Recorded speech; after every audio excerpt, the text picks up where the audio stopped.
segmentation. Now it's a different kind of segmentation, right? I have sales figures here, but then I'm creating my own customization. Remember when we tried to do a quick rule, you saw examples like ABC, high, medium, low, and so forth, right? Classification. ABC, high, medium, low, and so forth. But Inforiver allows you to customize your own segments, right? Including the text. And I will just show you this. If I go to manage rules, I have a single rule here. Now I've named it ABC segment, right? And then I'm saying I want to apply a custom classification scale, and you can give your own text here, right? In addition to the colors. And I want to show this to the left of the data. I want to show it on the right of the data, or I want a column, where it only shows the text. I want to hide the sales numbers, right? That is possible too.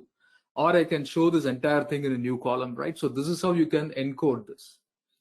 Now, Inforiver allows you to go further, right? It doesn't stop right here. Let me show you how this segmentation works. Just like how the blended column feature builds on top of conditional formatting.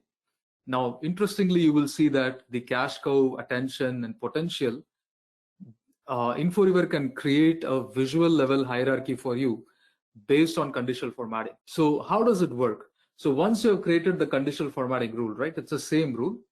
You go to insert, and so if you go to group, you see this ABC segment. By default, it's none. But the moment you select that conditional formatting rule here, based on the conditional formatting, the segmentation is going to create a hierarchy at the visual level.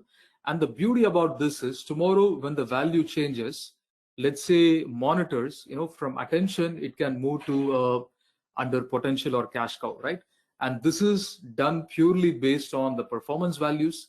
There is no encoded or category-based hierarchy in your data model, right?